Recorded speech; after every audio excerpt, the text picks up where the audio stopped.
Well, it is Halloween Eve. Hi, Roberts. Adam Deal here with Hi, Roberts, and it's 14-0, a bit scary for Manzano as they're stuck here with a 2nd down and 12 as we start the second quarter. District 2 6A in full swing.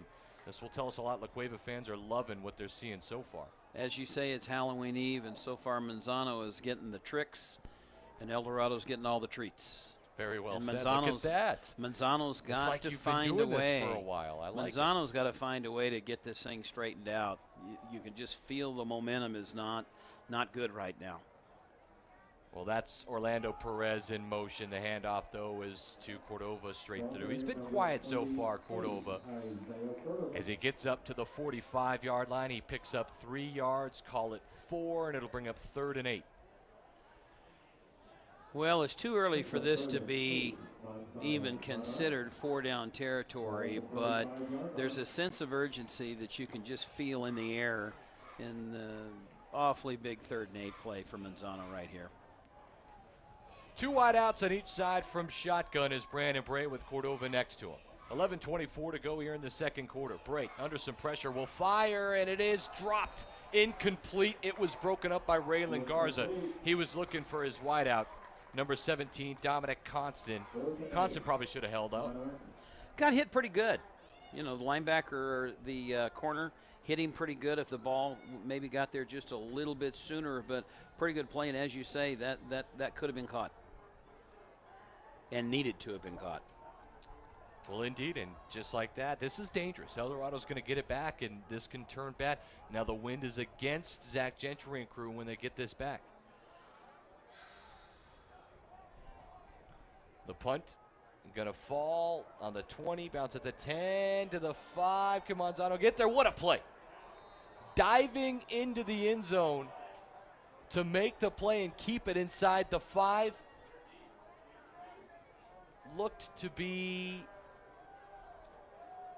I believe it was number 2, Dylan Jeter. You know, and that was one of those low knuckleball rugby-style punts. And no fault to the Eldorado player. That would have been too difficult for him to try to field that punt. And that's just a great special teams play by the Eldorado team. They just did a great job. They covered it well, or rather Manzano. I mean, this is what they needed to have happen. You know, you got to pin him deep, and somehow we got to get a 3 and Manzano desperately needs a 3 and out here. But what a great special teams play. Second good one of the night for Manzano. Well, Eagles stuck back in their own end zone. That's Gentry standing 5 yards deep. 11:08 to play in the second quarter, and he'll quarterback keep it. Gentry going to get to the outside. Makes a little shimmy shake, and he's thrown out a bit late as he gets to the 10-yard line. And I believe that was the right call. It looked like Shamil Damas, the defensive lineman, threw him out. Wasn't abusive, but it was no question. He was well into the stripe when he hit him, and it was just late. Well, just like that, Eldorado goes from their own end zone, and they'll move it all the way up to the 25-yard line after the penalty. That's one of those unforced errors that Manzano does not need to contribute to any self-destruction tendencies, and that makes this way too easy. Gosh, you know, 1 minute we're thinking maybe everybody's thinking a bad handoff and a fumble and maybe a Manzano turn of events, and now they're on the 30-yard line. Well, here we go. Gentry with Sandoval right behind him. 2 wide outs on his far and near. There's a handoff to Sandoval straight through. Broke a couple tackles, got across the 30 to the 31. He was finally tripped up. That's just power football. Yeah, just nice run right at him, and he got half of it. You know, he's 2nd and 5. Eldorado's starting to play quick now. Got in the formation quick. Well, Gentry now with 3 wideouts on the far side, and he'll go to Sandoval again, and this time Sandoval's going to be dropped in the backfield right at the line of scrimmage. He was put down by Stephen Woods, the junior defensive back. It'll bring up 3rd down and a long 3.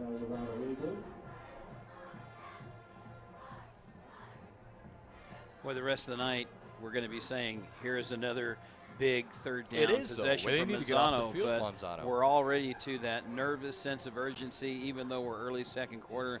Manzano desperately needs to stop. Gentry's going to work out of the pistol. He'll run an option, and he's going to keep it. Gentry falls forward, and his last-second lunge, I think, got the first down. How you're looking at it, and you're thinking, well, he's not going to make it, and then he just falls down, and he's got a first down. I have to admit, I'd love to see a replay of that because it looks like his knee was down, and then he reached, but he's got about 5 feet of reach on him. Hey, are you going back from last week with Mitch Cantwell and Sandy Amanda? Who remembers? Right. Gentry's going to pitch it to Sandoval. Sandoval cuts. And a flag. That was a hold. It looked like that was block also on the outside. Regardless of the infraction, that was a wonderful tackle. That tackle was made with purpose. Well, this is going to come back on Eldorado. Spot foul.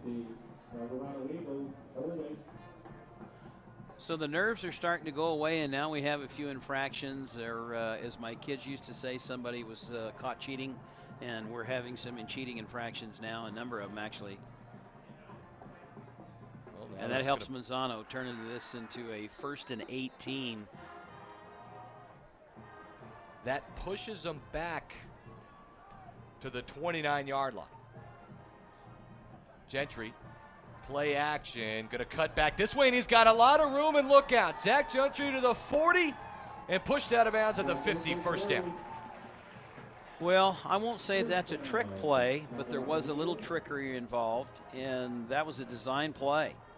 There was nowhere for him to go, and he just faked going east and turned around and headed west, and there was nobody there. I mean, the reason why he's D1 high is for a lot of reasons, right? His size, but when you're at that size and you can make a cut like that and change directions with speed, it's pretty remarkable, and that's why he's so sought after. First down and 10 here. Gentry going to hand off to Sandoval. He makes a nice cut across the 50. Yeah, it was a tough yard. 2 or 3 yard loss if he doesn't make a good cut back there. But as you said, there are special skills that number 11 possesses, and every once in a while when you least expect it, he makes one look pretty easy that really isn't that easy. It's a 2-yard gain by Sandoval. 9:04 to play here till halftime, and Eldorado in full control of things, up 14-0. This ball's going to be coming out pretty quick. Gentry on the play action is looking and will fire on a slant right on the money, and it's caught at the 15. No, it's dropped. Oh. David Inman would have been celebrating a touchdown right now. Stole my thunder. I called the play, and then we've had our second drop of the night. And usually sure-handed David Inman. Yeah, well, you know, he's just got to be a little frustrated because he's been the first drop, he was pretty well covered and looked like he brought it in, but there he's just going. Nobody's going to catch him if he brings that in, and he was just too open. Nonetheless, it's 3rd and 8. Well, this is, once again, we talked about those big 3rd and 8s. Gentry's going to fire to the near side. Inman does hold on to this one, and he falls forward for a first down, or right at the sticks at least. I think he's going to have enough, though, high. And he is. First down. Yeah, he's got it. He was not going to drop that one. No chance. And you love the fact that Zach comes right back to him and says, no worries, no big deal. We're 0 for 2 on the big ones, but let's get the 3rd one, and he did. And we talked about Manzano trying to get off the field. They can't. Ball on the 39-yard line. 8:29 to play here till halftime. Hand off to Sandoval straight through. Sandoval cuts back near side and dives across the 35 up to the 34-yard line. Maybe even 33. It was a nice pickup. Runs hard for his size. Got about 5 yards on the pickup. You know, hiding behind Zach, he looks like somebody's little brother, but I mean maybe 2 little brothers removed. He just looks so small, and it's really one he is. A little miniature, but then Zach is just so Gentry big. tosses, and that is a quick slant route for a first down up to the 21-yard line, and that's the first catch for Jace Jackson. And that's a Big 12 throw. That's what Charlie Strong, that's one of the many things that Charlie likes about him, but that's a ball that just he gets out in a hurry. In fact, his grandfather mentioned that in the newspaper article this morning, and that's one of the things he likes about his grandson is he gets the ball out so fast, and right there was a good example. Bubble screen was set up for Inman, and it was broken up. It was a nice defensive play from the very beginning by Jesse Wiley, the strong safety. Manzano is doing a nice job defensively against these bubble screens. Eldorado's not successfully run. The pitches have been very successful, and they're very generous yardage on the outside. And then, of course, whatever Zach does, more times than not, it seems like it works, but those bubbles are not working so far. 7:47 to go here. As here's a handoff to Caleb Amberg. He's going to cut it back forward up to the 17-yard line. Just a few yards, not much. Stephon Woods was there again. It'll be third down. We've mentioned these third downs. There's been a ton of them, but Eldorado keep picking it up. But it's going to be about 3rd and 7 on this one. Yeah, this is a nice drive. Consuming a lot of the clock. And they're down in they're in the red. 3rd and 7. 2 wide right. Single left. Gentry looking under some pressure. Sets up a screen, and it's a perfect call. A lot of room, a first down and more. Up to the 7-yard line. Move those chains, Eldorado Eagles. That's an empty screen. It was a screen with no blockers. They had the field so spread out that there was just nobody in the area. And it was Sandoval again. This time it's his first reception. Eagles going to go quick on a 1st and 10 from the 7. Gentry's going to pitch it out to Sandoval. He's got blockers in front. Sandoval gets across the 5, dives towards the goal line, and is in. Touchdown. Eldorado is rolling here.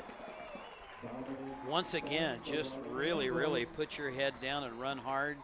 The outside has been generous. So he earned that one. He got hit a couple of times trying to get in, and he's a little shaken up, but it's easy to overcome those a little bit. The helmet comes off, and he's kind of wandering, and Coach Dodson is very quick over to assess how he's doing. He got hit hard there. That was a touchdown that he earned every inch and every point. And you see Charlie's sense of urgency tonight when he's had a couple of kids get dinged, and he's right over just to make sure. And one, he's a caring coach, but in addition to that, he's just got so many kids that are dinged up right now, he just doesn't need to add to it. Extra point is up, and it is through. So the Eldorado Eagles 21, Manzano nothing, 6:55 to play till half. You're watching U Sports Network, powered by Private Networks. Yeah, he's hurt.